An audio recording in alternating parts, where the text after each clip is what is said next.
High in the snowy peaks of Northern California stands Mount Shasta, silent, majestic, and ancient. But beneath its frozen beauty lies a legend whispered for centuries, of a hidden world deep inside the mountain. Locals tell of glowing lights that appear without source, of strange hums in the night, and of tall, radiant beings who vanish when approached. They say these are the Lemurians, survivors of a lost civilization older than Egypt, who escaped destruction by building a city beneath Shasta's roots. Some call it myth. Others call it truth disguised as mystery. From explorers in the 1800s to modern UFO watchers, Mount Shasta has drawn those searching for answers beyond the visible world. Tonight, as we drift into the edge of sleep, we descend into the heart of this mountain, where the line between legend and reality begins to blur. In the northern reaches of California, where the air turns crisp and pine forests stretch endlessly toward the horizon, there stands a mountain unlike any other in America, Mount Shasta. Rising more than 14,000 feet into the sky, its snow-covered summit glows like a beacon, visible for miles in every direction. To most people it is simply a natural wonder, a quiet reminder of the Earth's age and power. But to those who live in its shadow, Mount Shasta is far more than rock and ice. It is alive with stories, whispers, and ancient secrets. For centuries, Native American tribes who inhabited the region have spoken of the mountain as a sacred place. The Wintu, Modoc, Shasta, and Karuk peoples all saw it not as a mountain, but as a living being, a spirit of creation where heaven and earth meet. They believed that powerful deities once descended from the clouds and made their home on the summit. Some tales even describe Mount Shasta as the birthplace of life itself, where divine forces shaped the land and breathed life into humankind. To the Wintu tribe, Mount Shasta was known as the center of the world. They believed that the Great Spirit created the mountain first, then carved the rivers and valleys around it. Every spring they held ceremonies to honor the spirit of the mountain, offering prayers, songs, and dances to maintain balance between people and nature. The mountain, they said, was a doorway, a bridge to higher realms where the spirits dwell. Centuries before European explorers arrived, these tribes avoided climbing too far up the slopes. They believed the summit was not meant for humans, only for the gods. To disturb it was to invite misfortune. Even hunters and gatherers who roamed the forests at its base treated the place with deep respect, never cutting sacred trees or speaking loudly near the springs believed to be blessed by mountain spirits. When the first settlers and explorers arrived in the 1800s, they were struck by Mount Shasta's beauty. The sight of its white peak piercing through the clouds inspired awe and fear at the same time. It seemed to rise from nowhere, an isolated giant surrounded by endless plains and forests. For travelers, it was a landmark, a point of orientation. But soon the mountain became more than that. Rumors began to spread, of strange lights appearing on its slopes at night, of mysterious voices echoing through its caves, and of footprints found in snow that led to nowhere. In 1854, a man named J.C. Brown, a British prospector searching for gold, reported one of the earliest mysterious accounts from Mount Shasta. Brown claimed to have discovered a massive underground tunnel system deep within the mountain, leading to chambers filled with hieroglyphs, mummies, and gold tablets. When he tried to organize an expedition to explore it further, he vanished without a trace. Some say he was silenced, others believe he was taken by the very beings he had disturbed. His story spread quickly among settlers and miners, fueling curiosity and fear alike. As more people came to the region, tales of supernatural encounters multiplied. Travelers spoke of tall, luminous figures appearing briefly in the forests and then fading away. Others described hearing humming sounds that seemed to come from deep within the earth, vibrating through the ground. Some even said they saw glowing orbs floating near the mountain's base at night, lights that moved with intelligence, not like stars or lanterns. By the late 19th century, Mount Shasta had already earned a reputation as a mystical place. Writers and spiritual seekers began to link it with the legend of Lemuria, a supposed ancient continent that sank beneath the ocean long before recorded history. According to the myth, the Lemurians were an advanced civilization with deep spiritual knowledge and powerful technology. When their homeland was destroyed, the story goes, some of them traveled across the world and built secret underground cities, and one of those cities was said to lie beneath Mount Shasta. The combination of Native American beliefs, minor tales, and mystical theories gave Mount Shasta an aura of timeless mystery. It became a meeting point between the sacred and the unknown. Scientists studied its geology, but spiritualists studied its energy. Each group saw something different. One saw volcanic rock, the other saw the remains of an ancient gateway. Even today, geologists classify Mount Shasta as a dormant volcano, part of the Cascade Range formed by shifting tectonic plates. They speak of eruptions that happened thousands of years ago, of lava flows that carved valleys and shaped rivers. Yet, despite their explanations, something about the mountain continues to defy ordinary understanding. The air feels different there, charged, still, and heavy with meaning. Travelers describe feeling sudden peace, as if the mountain itself welcomes or studies them. In the early 1900s, spiritual movements like Theosophy embraced the Mount Shasta legend. Writers claimed that beneath the mountain lay Telos, a vast underground city where the Lemurians lived in harmony and light. They were said to be taller than humans, with glowing eyes and radiant skin, communicating through telepathy. Some believed they guarded ancient wisdom, secrets of the earth, energy and consciousness, waiting for humanity to evolve enough to understand them. Reports of encounters began appearing in newspapers and spiritual journals. A 1930s story described a man who claimed to have been invited inside a Lemurian temple where crystals floated in the air, humming softly. Others wrote of seeing strange symbols etched into stones near mountain streams, or hearing faint chanting in unknown languages. The more people tried to explain it, the deeper the mystery grew. For some, it became a spiritual pilgrimage, a place to meditate, to feel closer to something vast and unseen. For others, it became a symbol of the unknown itself, proof that there are still places on Earth that hold secrets beyond science. The native people's reverence, the explorers' fear, and the mystic's fascination all merged into a single timeless story, Mount Shasta as a living bridge between worlds. Its legend was not born from one source, but from the blending of many, myth, memory, and mystery all layered upon each other like the snow upon its peak. Today, even as tourists hike its trails and scientists measure its rocks, the old whispers remain. At night, when the winds move through the pines and the stars shine above the frozen summit, people still report the hum, that faint vibration beneath the earth, like the mountain breathing slowly. Some say it's just the sound of wind moving through caverns. Others believe it's the pulse of Telos, the hidden city, calling softly from below. Mount Shasta has been many things: a landmark, a mystery, a spiritual refuge. But for those who truly listen, it remains what it has always been: a keeper of stories, a witness to ages, and perhaps, a guardian of something ancient still waiting to be revealed. Long before the name Mount Shasta existed, and long before any map was drawn to divide land and sea, the earth itself looked very different. Continents had not yet taken their modern shapes.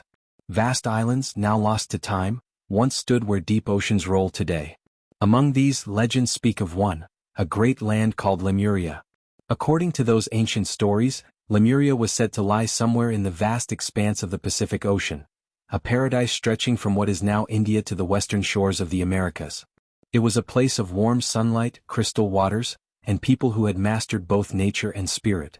Some versions describe it as a continent filled with towering temples made of shining stone, where luminous beings lived in harmony with the earth.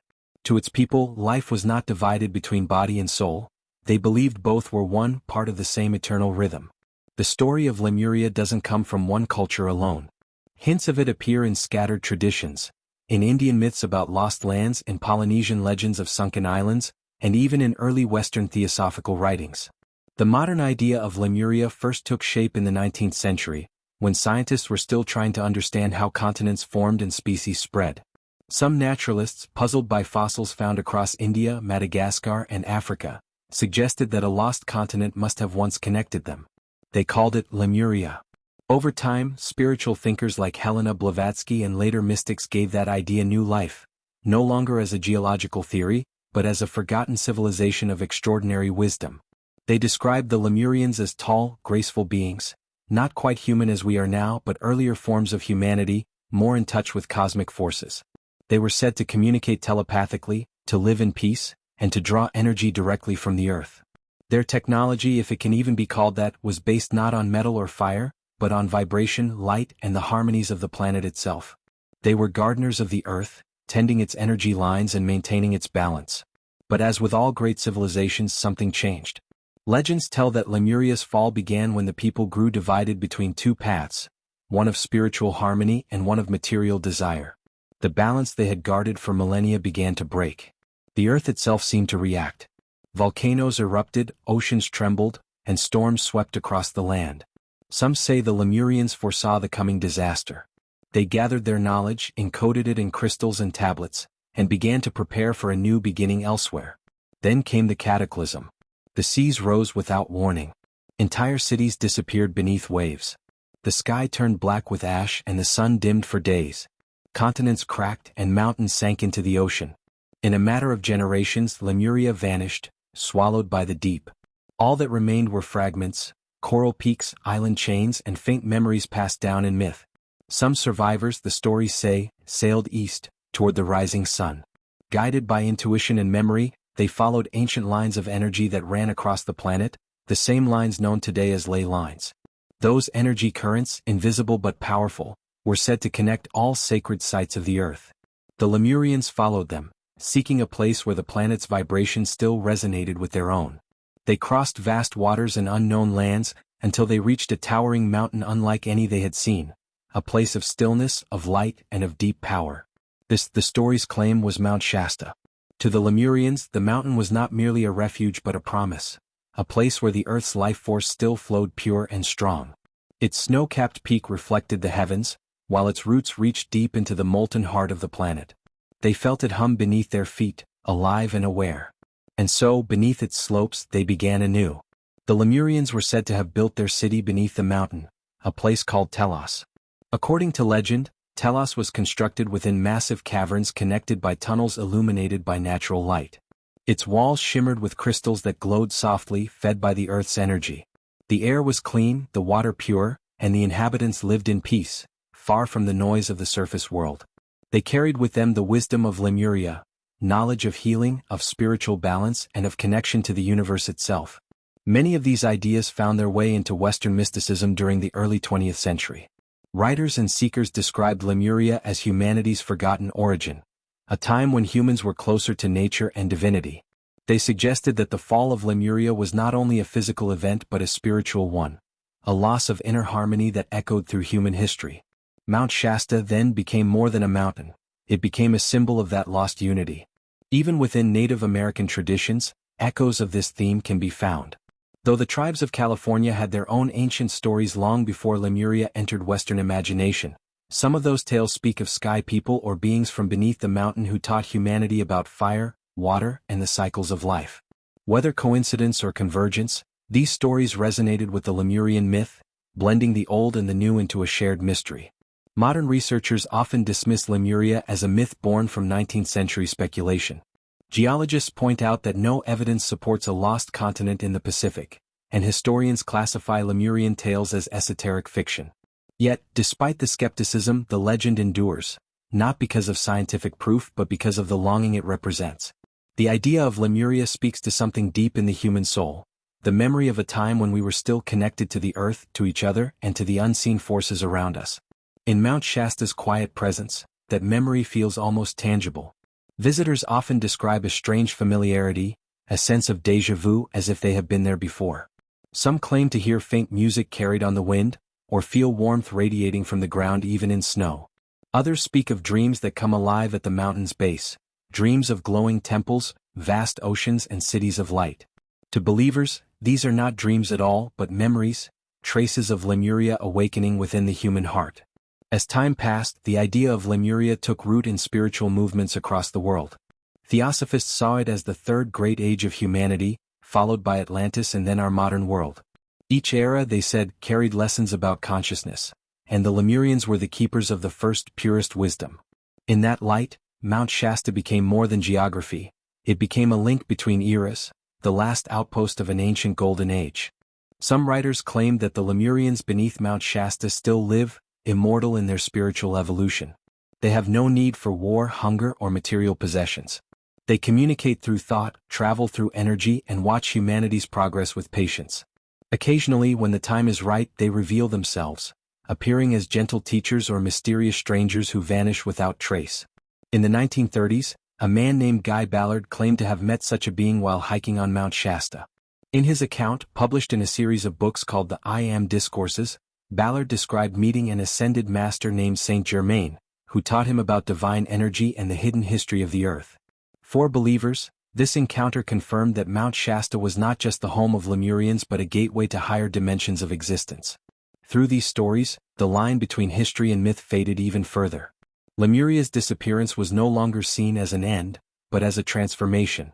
Its people had not died, they had moved beyond, choosing to live in a higher frequency of reality, waiting for the rest of humanity to awaken. The story of Lemuria and Mount Shasta endures because it touches both imagination and spirit. It tells of loss, survival, and hope, of a people who refuse to vanish completely. Even if science denies their continent, the legend persists in the hearts of those who stand beneath Shasta's snowy crown and feel that quiet pulse from below. Some say myths survive because they hold truth disguised in story. Perhaps Lemuria was never meant to be found in maps or ruins, but in the memory of what humanity once was, peaceful, wise, and in harmony with the earth. And maybe that is why the mountain remains silent. It does not offer proof. It offers presence. When the winds blow over Shasta's slopes, carrying the scent of pine and snow, one can almost hear the ocean that took Lemuria, not in sound but in feeling. The mountain stands as a monument to what was lost, and to what still lives unseen. The Lemurians may not walk among us, but their legend continues to breathe through Mount Shasta's mists, a reminder that some truths are not buried under time, only hidden beneath the surface, waiting for those who still remember how to listen. Mount Shasta rises like a vision from another world. Standing at over 14,000 feet, its snow-crowned summit dominates the Northern California landscape, a solitary giant surrounded by silence. To the casual traveler, it is simply a beautiful mountain. But to those who have listened long enough, it is something far more, a gateway between worlds. For centuries, Native American tribes such as the Wintu, Modoc, and Shasta have considered the mountain sacred.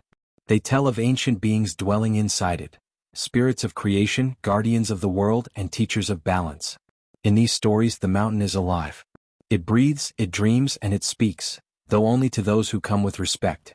Long before modern mystery seekers arrived, the people of these tribes held ceremonies at its base, offering songs and prayers. They said the mountain's energy could heal sickness and restore harmony to the heart. Some called it the White Mountain of Power. Even then, there were whispers of hidden chambers inside, where light never dies and songs echo from the stone itself. When European settlers reached the region in the 1800s, they heard fragments of these tales but saw them through different eyes. To the settlers, the mountain was a frontier, unexplored and strange. Strange enough that even the most practical among them began to speak of things they could not explain. It began with the lights. Miners camping near the slopes in the late 1800s reported glowing orbs floating in the night sky, sometimes drifting slowly, sometimes darting like fireflies. These lights would appear out of nowhere, hover for a while, and vanish silently. Locals called them the Watchers. Some thought they were signs of spirits, others believed they were remnants of volcanic gas igniting in the cold air. But those who saw them up close swore the lights responded to thought, moving when called, dimming when feared. In 1904, a small article appeared in a local California newspaper describing a mysterious light phenomenon on Mount Shasta's upper ridges. The report mentioned that the lights formed patterns, geometric shapes that seemed deliberate. To the believers, this was evidence of intelligence, not of weather or geology but of something conscious within the mountain. Then came the encounters. One of the earliest and most famous stories came from a man named Frederick S. Oliver. In 1894, Oliver published a book called A Dweller on Two Planets. He claimed that as a teenager, while surveying land near Mount Shasta, an unseen force guided his hand to write messages, automatic writings that described life inside a hidden city beneath the mountain. According to his account, the city was called Telos, inhabited by survivors of Lemuria, tall, graceful beings of immense knowledge. They lived in harmony with the earth, using crystal energy to power their world. Oliver's writings were strange and vivid, filled with detailed descriptions of their technology, architecture, and philosophy. He said they used floating craft powered by magnetism, communicated telepathically, and possessed knowledge that far exceeded modern science. At first, few took his story seriously. But decades later, when other witnesses began reporting similar encounters, Oliver's tale returned to public attention, not as fiction but as prophecy. In the 1930s, a man named Guy Ballard hiked up Mount Shasta and reported one of the most well-known spiritual experiences in American mysticism. Ballard claimed he met an ascended master named Saint Germain, a radiant being dressed in white and gold. According to Ballard, Saint Germain revealed to him the hidden truth of humanity's divine potential and the connection between the Lemurians, the mountain, and a higher dimension of existence. This encounter gave birth to a movement known as the I Am activity. Thousands joined, believing that Mount Shasta was not only home to ancient Lemurians but also a spiritual energy center, a doorway to higher consciousness. Skeptics dismissed these experiences as fantasy. Yet stories continued to accumulate, told by hikers, townspeople, and spiritual seekers alike. During the 1940s and 50s, locals in the nearby town of Shasta City began reporting strange visitors, tall men and women with pale golden skin wearing long white robes. They spoke perfect English but with a soft, musical accent. They often appeared suddenly, purchased supplies, and disappeared without explanation. One shopkeeper described them as glowing, almost too perfect to be real. When asked where they came from, one of them reportedly smiled and said, "We are from beneath the mountain." Even military personnel stationed near the region during World War II reported seeing unexplainable lights and movements on radar near the mountain. Some of these incidents were quietly recorded and then forgotten, but others entered local folklore, fueling the idea that something powerful and hidden was being protected there. By the 1950s, Mount Shasta had become a magnet for mystics, researchers, and UFO enthusiasts.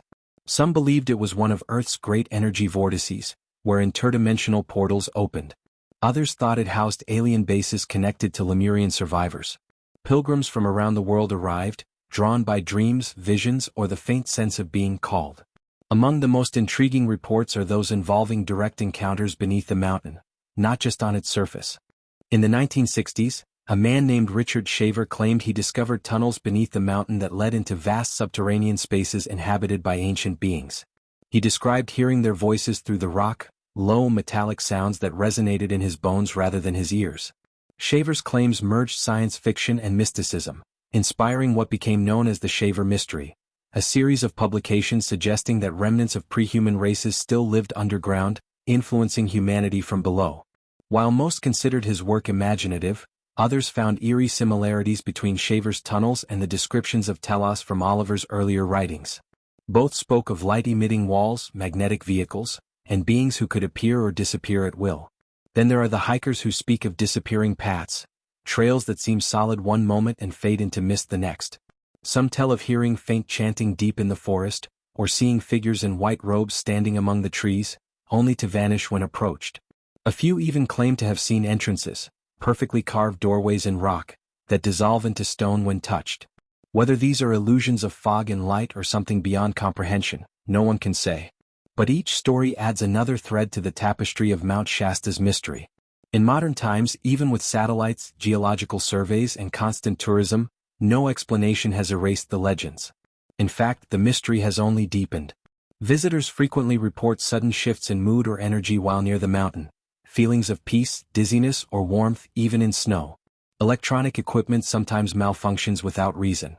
Photographs show unexplained lights, spheres, beams, or faint silhouettes around the peak. One striking account from the late 1980s described a group of climbers who heard a deep humming sound as they neared a glacier cave. The vibration, they said, felt alive, almost like breathing. As they entered the cave, the air grew warmer and the sound faded. When they emerged, one of them noticed a glowing figure watching from the ridge, tall, luminous, and motionless.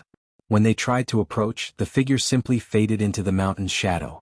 Another modern witness, a park ranger who worked in the area during the 1990s, spoke anonymously about encountering a tunnel entrance while following a collapsed section of rock after an earthquake tremor. He described a polished passage leading downward, smooth and circular, as if melted by immense heat. Before he could explore further, the tunnel emitted a faint light and a deep tone, after which he felt dizzy and blacked out. When he awoke, the tunnel was gone, replaced by solid rock. His report was filed as geological instability, but the ranger insisted until his death that what he saw was real. Even now, with every generation, new witnesses step forward with experiences that defy explanation. UFO researchers have collected dozens of sightings around Shasta, strange lights entering or exiting the mountain's clouds, silent triangular crafts hovering near its peak. Some claim these are the Lemurians' vehicles. Others suggest the U.S. government conducts secret research in the area. The line between myth and modern secrecy grows thin. But the most enduring encounters are not about ships or tunnels. They are personal. People who come to meditate at Mount Shasta often describe moments of deep clarity, as if the mountain itself communicates through intuition. Many report dreams or visions afterward, images of ancient cities, glowing crystals, or faces that feel familiar though unknown. To them, These are not fantasies but memories awakened by the mountain's energy. Spiritual healers and channelers across the world claim to receive messages from beings of Telos, beings who speak of unity, compassion, and the need to restore balance to humanity's relationship with Earth.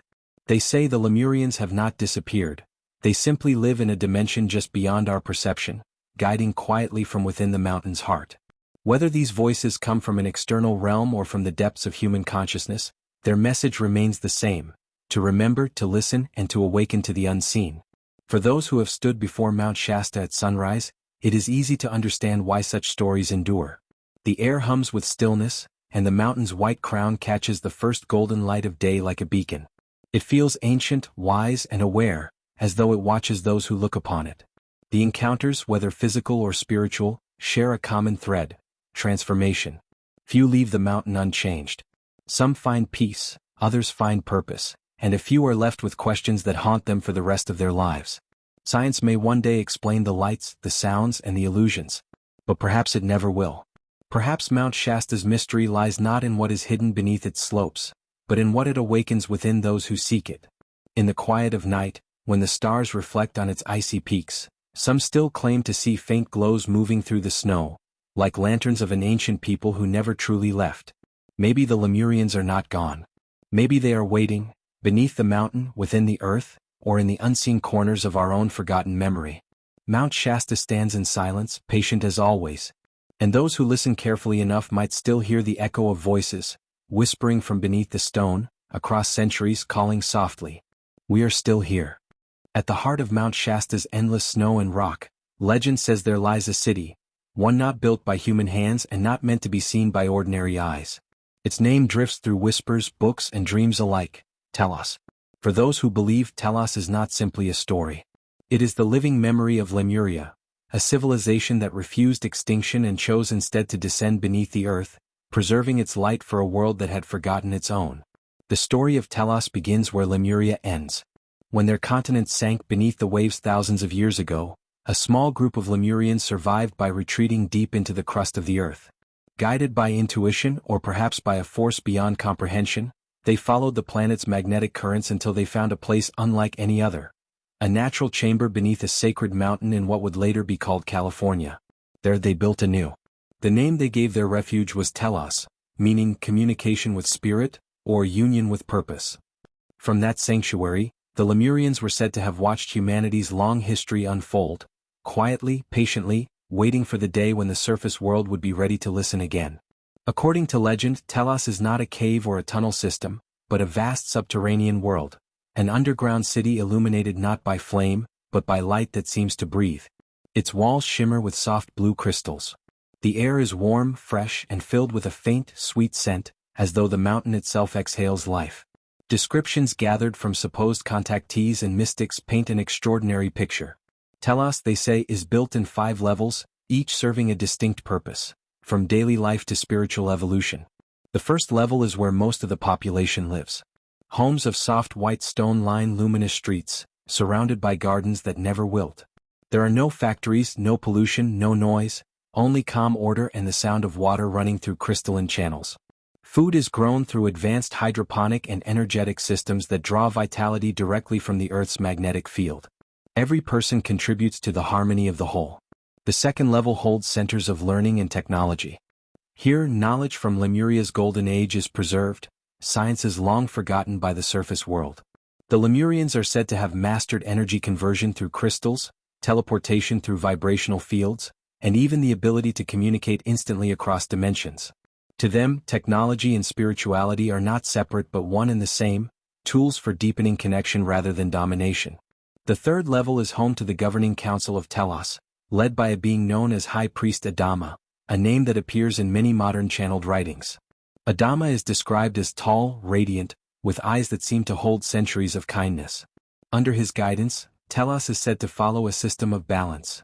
No hierarchy of wealth or power, but shared wisdom. Leadership is a service, not an authority. Decisions are made telepathically, through consensus, ensuring every being's energy aligns with the greater good. The fourth level is where spiritual sanctuaries and temples reside, vast halls of crystal light dedicated to meditation and communion with higher planes of consciousness. Here, Lemurians connect with what they call the source, the same divine presence known by many names across human history. It is said that within these halls, the vibration of love is so strong that visitors can hear it as a soft harmonic tone, echoing through the chambers like music. And finally, the fifth level lies deepest, a realm of nature and balance, where massive caverns hold glowing lakes, living crystals and ancient archives of knowledge preserved since Lemuria's fall. Here the Earth's pulse is strongest. It is said that this level connects Telos to a global network of subterranean cities, forming what mystics call the Agartha network, a hidden civilization spanning the world beneath our feet. For many, these descriptions sound like myth. Yet, the consistency between accounts, separated by time, culture, and geography, is what makes them so intriguing. From the writings of Frederick S. Oliver in the 1890s to modern spiritual channels and contactees, the details remain astonishingly similar. A luminous city beneath Mount Shasta, inhabited by beings of peace and wisdom, preserving the legacy of a forgotten world. Those who claim to have been contacted by the Lemurians describe them not as ghosts or aliens, but as guardians of Earth, older siblings watching a younger race grow. They appear human, though taller, with pale golden or pearly skin and radiant eyes. They dress in simple robes, often white or blue, symbolizing clarity and calm. Their presence is said to bring immediate peace, and their voices carry a strange resonance, as though several tones speak in harmony at once. Some contactees speak of encounters during meditation, when a soft voice guides them to the mountain and instructs them to listen. Others tell of physical meetings, sudden appearances of strangers who seem to know intimate details of their lives, offering messages of compassion before vanishing into the forest mist. In one well-known account from the 1970s, a woman named Sherula Dux claimed she was born in Telos and sent to the surface to help bridge the two worlds. She described her people as living in extended lifespans, some over 1,000 years, sustained by clean air, plant-based diets, and deep spiritual harmony. Her descriptions of Telos matched those in earlier writings almost exactly. Whether real or symbolic, her story reignited global fascination with the Lemurians of Mount Shasta. Within these legends lies a recurring theme, that Telos represents what humanity could become. A civilization without war, greed, or pollution. A society where the inner and outer worlds are in balance. The Lemurians, according to the stories, see surface humanity as still evolving, a species learning the hard lessons of division and fear. They do not intervene directly but guide through dreams, inspiration, and the subtle shifting of energy. Some who visit Mount Shasta claim to feel this guidance. They speak of standing near the mountain's base and sensing a vibration beneath their feet, not mechanical but alive. Others describe dreams of descending stairs made of light, entering vast caverns where they are greeted by luminous beings who tell them, "You are not alone." For some, these are visions of imagination. For others, they are memories from another lifetime, resurfacing through the mountain's resonance. The spiritual community surrounding Mount Shasta continues to grow. Each year, thousands gather for solstice ceremonies, meditations, and crystal alignments, all drawn by the same mystery. Some say they are called by the mountain itself, as if Telos sends a silent invitation to those ready to hear. Skeptics, of course, dismiss these claims as fantasy, the blending of folklore and wishful thinking. Geologists find no physical evidence of hollow chambers or advanced civilizations within the mountain. Yet even scientists acknowledge Mount Shasta's powerful magnetic field and the strange atmospheric anomalies often recorded around its peak. Something about it defies easy explanation. Perhaps that is the essence of Telos, not a physical city but a symbol of inner awakening.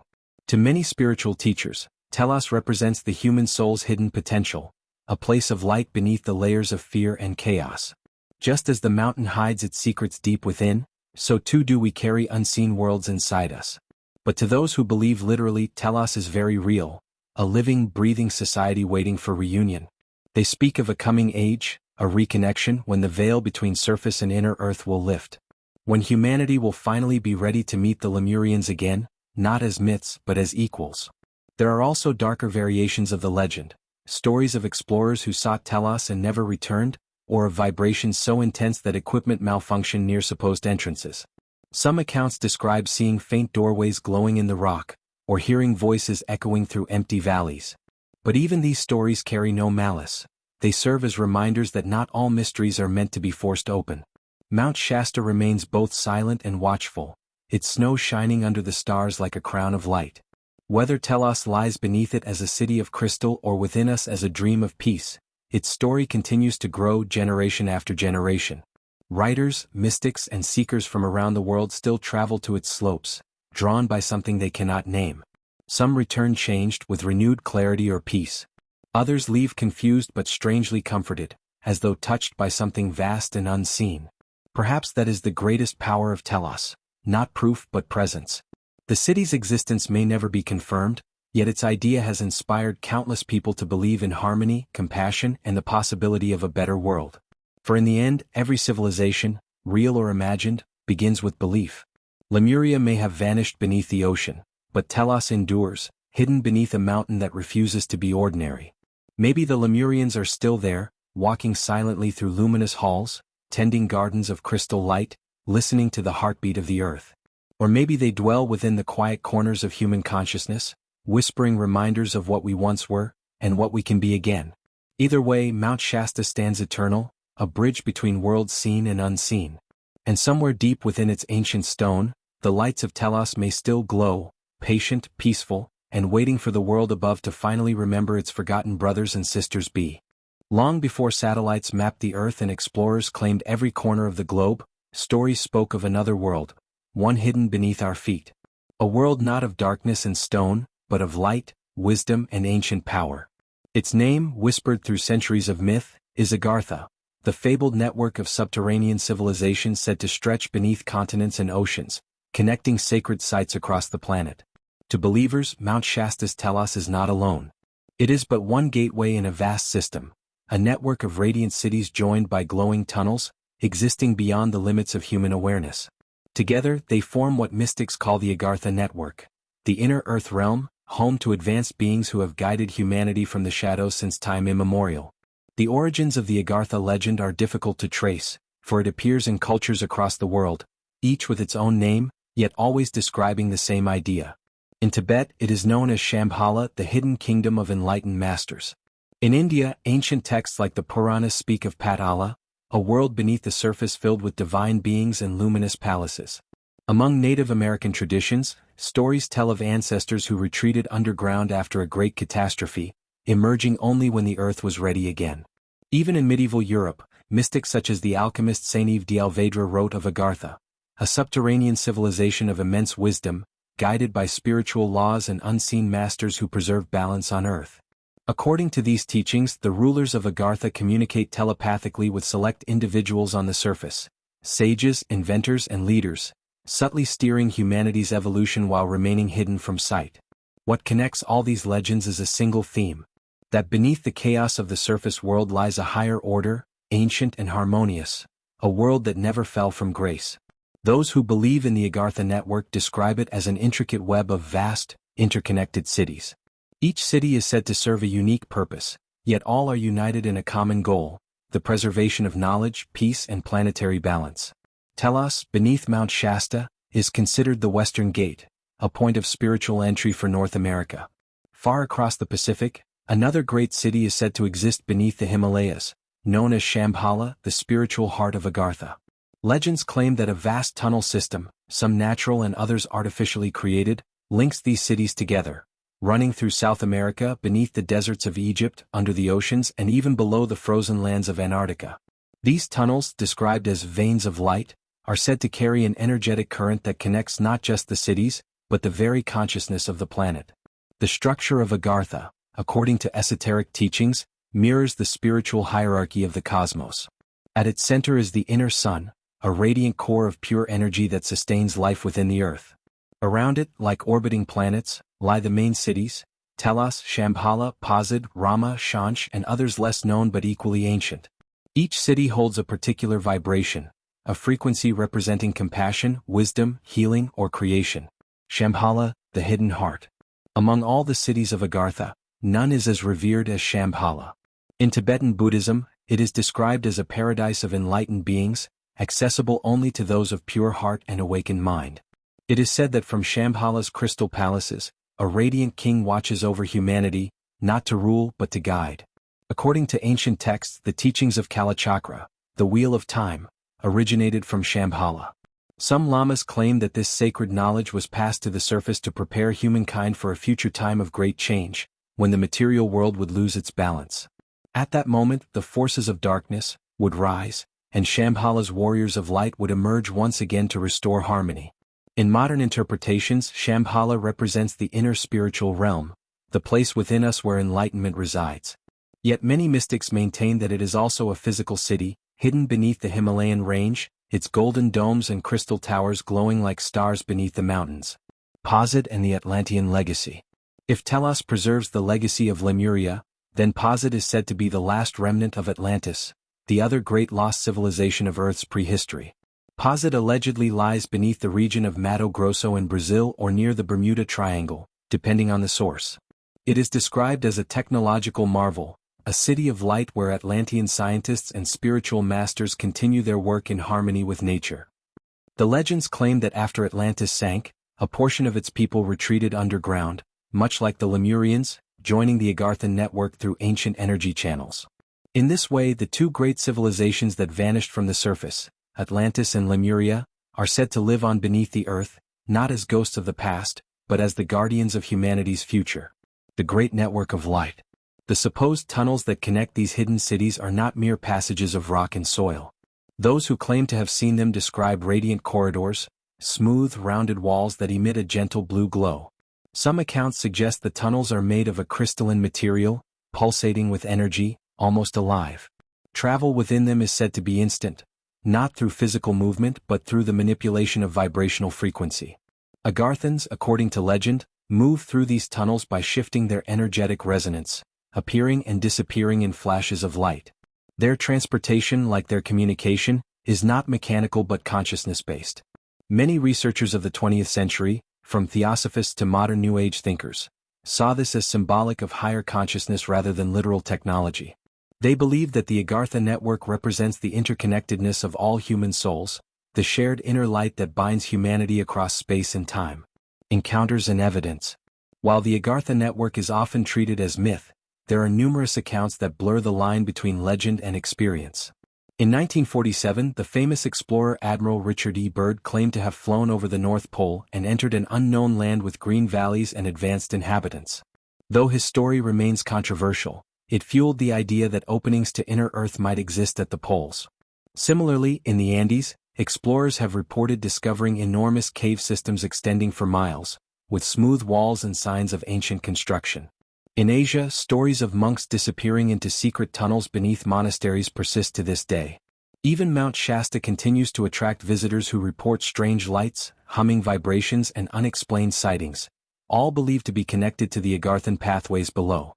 Skeptics point out that none of these claims have been proven, but the consistency of these accounts across centuries and continents keeps the mystery alive. The purpose of Agartha. According to esoteric philosophy, Agartha's purpose is not to hide from humanity, but to protect balance. Its inhabitants, whether Lemurians, Atlanteans, or evolved beings from earlier epochs, are said to guard the Earth's magnetic and energetic systems. They maintain the planet's resonance, ensuring that the cycles of nature and consciousness remain aligned. In this view, humanity's destructive habits, war, greed, and pollution, threaten not just the surface, but the deeper harmony of the planet itself. Thus, Agarthans intervene subtly, sending waves of inspiration, new ideas, and moral awakenings to guide progress without domination. Artists, inventors, and spiritual leaders through history, from Leonardo da Vinci to Nikola Tesla, have sometimes been rumored to have received such influence. To believers, the Agarthans are not separate from us. They are what we could become when fear is replaced with understanding. A message for the future. Modern mystics claim that the time of separation is ending. They speak of a coming reunion, an age when surface humanity will finally reconnect with the Agarthan world. This shift, they say, is not about discovering tunnels or cities, but about raising collective vibration, awakening to higher awareness. When humanity lives in harmony with nature, when technology serves compassion rather than power, the veil between the worlds will thin.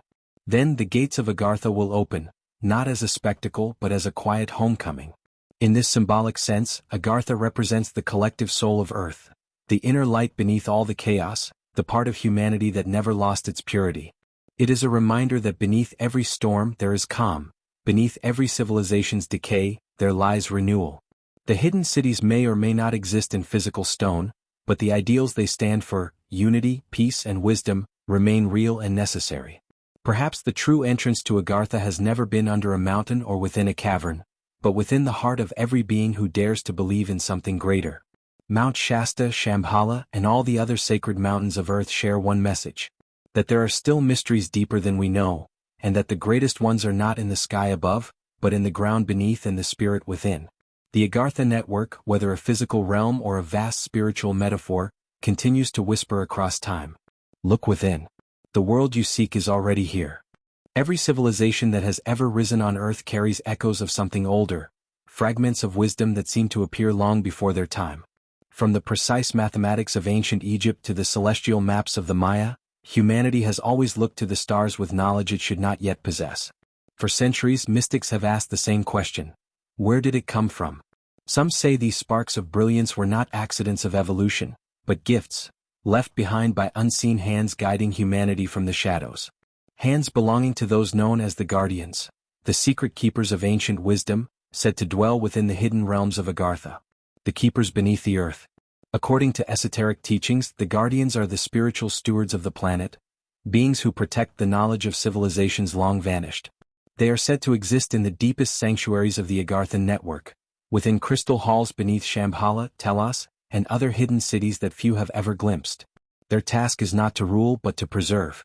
They are the librarians of eternity, custodians of what humanity has forgotten, and caretakers of what it is not yet ready to know. From the symbols carved into temple walls to the inspirations whispered into the dreams of scientists and artists, the Guardians work silently, shaping the flow of progress like gentle currents beneath the sea. Echoes of the ancient teachers. Across the world's mythologies, these same figures appear under different names. In Sumerian tablets they were the Anunnaki, beings who descended to teach the arts of civilization.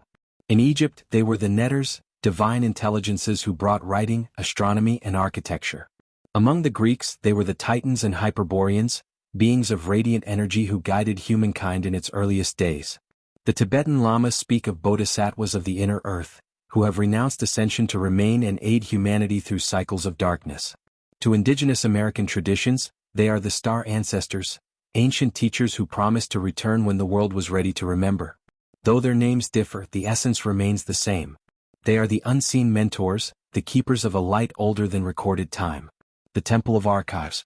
Within Agartha, legend describes a place called the Temple of Archives, an immense crystalline chamber said to hold the full record of Earth's history. Every civilization, every invention, every event is believed to be recorded here as light, imprinted upon living crystal. The temple is guarded by the Elder Council, beings of great height and luminosity, their features calm and ageless, their presence serene. The archives are said to operate not as books or scrolls, but as frequencies, thoughts and images projected directly into consciousness. Those granted entry experience history not by reading but by remembering it. In this realm, knowledge is sacred not for domination or fame, but for the preservation of balance.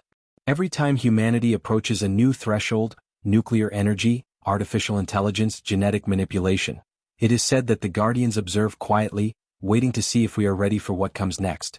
The lost libraries of the surface. It is perhaps no coincidence that nearly every ancient culture built vast libraries, temples and repositories of wisdom, only for them to be lost or destroyed. The Library of Alexandria, the archives of Timbuktu, the crystal tablets of Atlantis, and the copper scrolls of the Maya, all disappeared in flames, floods, or conquest. To those who believe in the Guardians, such losses were not total. They say that before each great destruction, certain keepers were guided to hide fragments of that wisdom, sometimes in secret vaults on the surface and sometimes deep within Agartha itself. In this view, human history has not lost its knowledge, it has only been placed in safekeeping. And when humanity matures, those secrets will return to the light. Messengers among us.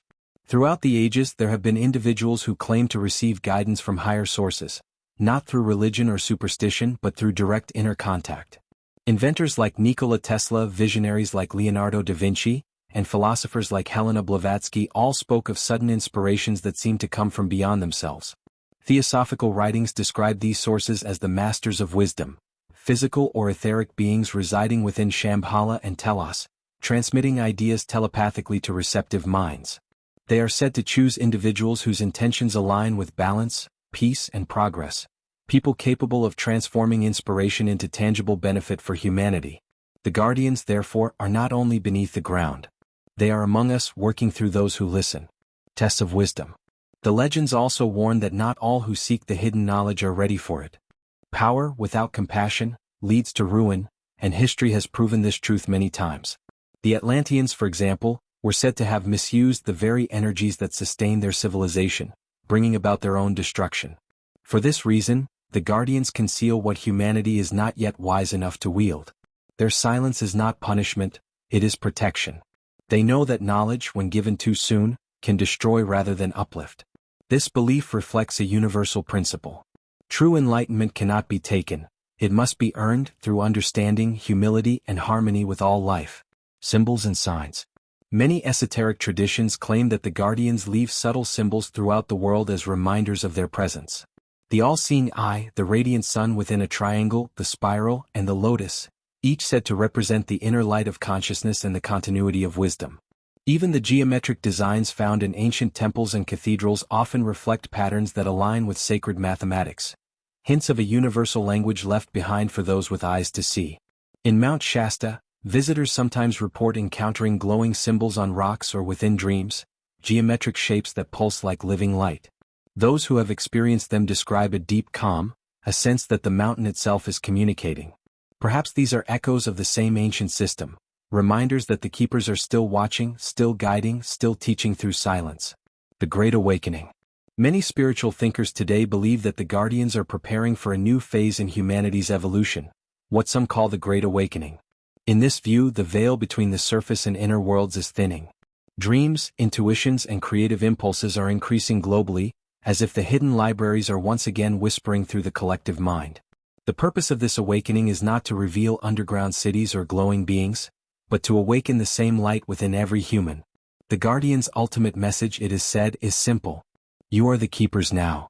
The wisdom once held by a few must now be lived by all. Compassion as law, knowledge as service, and truth as unity. When humanity remembers this balance, the divide between the seen and unseen will dissolve naturally. The silent watchers. And so, the Guardians wait. Deep beneath Mount Shasta, within the luminous halls of Telos and the golden chambers of Shambhala, they remain still, not as gods but as patient witnesses to the story of mankind. They know that the surface world moves in cycles, creation, destruction, and rebirth, and that each fall brings another chance to rise wiser than before. In the calm silence of the inner earth, they watch our cities glitter like stars above, knowing that one day the light below and the light above will meet, and earth will be whole again. When people speak of Mount Shasta and the Lemurians, one theme always returns: the dreams. For decades, travelers, seekers, and even ordinary residents have described nights filled with strange, vivid visions. The mountain, they say, doesn't just stand in the distance.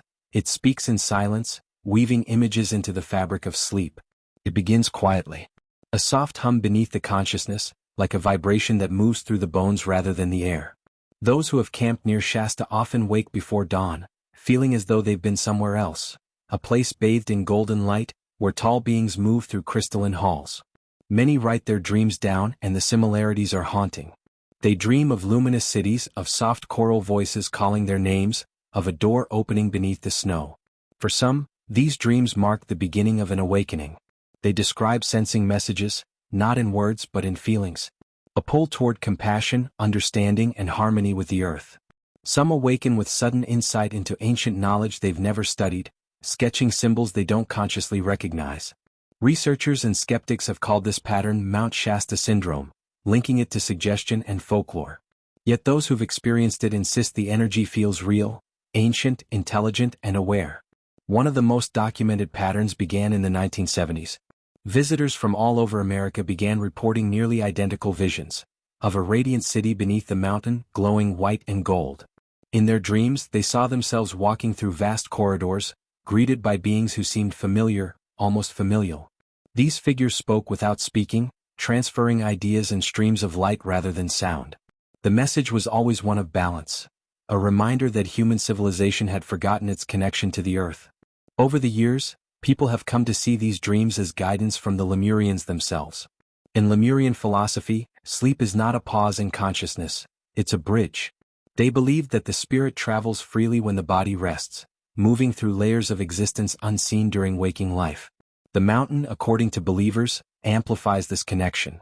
It acts as a transmitter, sending vibrations from deep within the earth into the minds of those who are open to receive. One account tells of a young woman who had never heard of Lemuria or Mount Shasta before visiting the area. On her second night camping near Panther Meadow, she dreamed of standing before a being with silver eyes. It placed its hand over her heart, and she awoke with tears in her eyes, feeling an overwhelming sense of peace. She later learned that others had described the same silver-eyed being in their own dreams. For her, it was the moment she began studying spiritual healing. Stories like hers blur the line between imagination and experience. Are these visions born from the subconscious, shaped by the mountain's mystique? Or is Mount Shasta truly a doorway, one that reveals itself when the mind drifts beyond reason and into quiet stillness? Even scientists who dismiss the legend acknowledge the mountain's peculiar magnetism. The combination of volcanic minerals, high altitude, and electromagnetic anomalies can affect human perception. But there remains something beyond measurement, a sense of presence that lingers long after one leaves. In modern times, the dreams have evolved. People across the world who've never visited Shasta claim to dream of it. They see the same glowing mountain, the same crystal city, the same sense of gentle invitation. Some even describe hearing a low-frequency tone before sleep, as if a hidden signal were calling them inward. Online communities now share these experiences, comparing notes and symbols, trying to decode what the messages mean. Many spiritual teachers interpret this phenomenon as part of a greater awakening, a quiet transmission from the Lemurians, reminding humanity that peace begins in the inner world. In this view, the dreams are not random. They are reflections of the same consciousness that once built Lemuria, reaching through time to rekindle harmony between human and planet. And yet, for all the wonder, the message remains simple. Every dream, no matter how radiant or strange, seems to carry one quiet truth: remember who you are. The Lemurian visions often end with scenes of light flowing back into the heart, as though reminding each dreamer that the wisdom they seek is already within them. Whether the mountain truly sends these messages or merely mirrors the soul's own longing, no one can say for sure. But the effect is undeniable. Those who dream of Mount Shasta often awaken changed, gentler, more aware, more at peace. As night falls again over the mountain's snow-white peaks, the stars gather silently above. The air cools. The wind softens. Somewhere within that stillness, the dreams begin to stir once more. Perhaps tonight, another traveler will close their eyes and feel the gentle pulse of something ancient, a whisper older than words, guiding them through the quiet corridors of sleep, toward the light of remembrance. And when they awaken, they will carry that feeling, the subtle certainty that they are part of something vast, unseen, and beautifully alive, the same secret the Lemurians have guarded since time beyond memory. The story of Mount Shasta has always been more than a legend. It is a reflection of something ancient within the human spirit. Those who come here often describe the same feeling, one that begins quietly as they approach the snow-capped peak. The mountain seems to breathe. Its presence is not loud or commanding, but deeply calm, as if it recognizes every soul that stands before it. Many say they feel as though they are being called, not by a sound but by a subtle inner pull. A sense that the mountain itself is reaching out, asking them to remember something they've long forgotten. This call has been felt by seekers, wanderers, and scientists alike. Some arrive looking for proof of Lemurian myths. Others simply want peace. Yet, in the silence of Shasta's forests, they often find the same thing: a gentle awakening within. Locals tell of people who arrive restless and leave transformed. Something about the energy here seems to quiet the constant noise of the mind. The rushing thoughts, the worries, the distractions, they soften until what remains is only stillness. And in that stillness, many say they begin to sense light, not outside but within. It's said that this is the true purpose of the Lemurian presence beneath Mount Shasta, not to rule or reveal secrets, but to guide humanity toward remembrance. They are the silent teachers of inner awakening. Their messages, whispered through dreams and intuition, speak of a light that every person carries. The same light that built Lemuria, the same light that shaped the stars. Those who meditate near the mountain often describe a moment when the boundary between the self and the world seems to dissolve. The sound of the wind through pine trees becomes a rhythm that syncs with the heartbeat. The snow glows faintly under moonlight, reflecting a calm that seems to mirror the mind itself. It is here, they say, that the inner light begins to stir. For some, it appears as a warmth in the chest, a gentle energy that grows with every breath. For others, it's a clear awareness that life is connected in ways too vast to measure. The mountain becomes a mirror, reflecting the hidden strength of the human soul. The Lemurians, in their ancient wisdom, believed that enlightenment was not found through worship or instruction, but through balance, the harmony between body, mind, and spirit. Mount Shasta, in their teachings, was one of Earth's great temples of resonance, a place where that balance could be restored. Those who stand within its field of energy are, consciously or not, tuned to a higher frequency, one that awakens compassion, intuition, and understanding. Modern visitors might not speak in spiritual terms, but they describe the same sensations. A lightness in the body, a sudden sense of clarity, a peace that seems to linger long after leaving. The mountain doesn't need to prove its power, it simply is. Its silence carries its message. Some say that when you feel that quiet stirring of light inside, it is the mountain speaking, not through words but through vibration. The call of Shasta is a call to remember that the divine is not hidden in some faraway place. It lives within each human heart. The legends of Lemuria, the tales of hidden cities, the visions and dreams, all point back to this single truth. In the calm of twilight, as the last colors fade across the snow, Mount Shasta stands as both guardian and guide. It asks for nothing and promises nothing, only reflection. Those who listen to its silence discover that awakening is not an event. It is a gentle remembering of what has always been there. As night returns, the stars gather over the mountain, forming constellations that seem to shimmer closer here than anywhere else. A soft wind moves through the pines, and for a moment the world feels still. Somewhere deep within that stillness, the mountain's quiet voice continues to hum, a low, steady vibration that echoes through time, through dream, through soul. And in that hum, many who come to Mount Shasta finally understand. The call they heard was never from the mountain alone. It was their own light calling them home.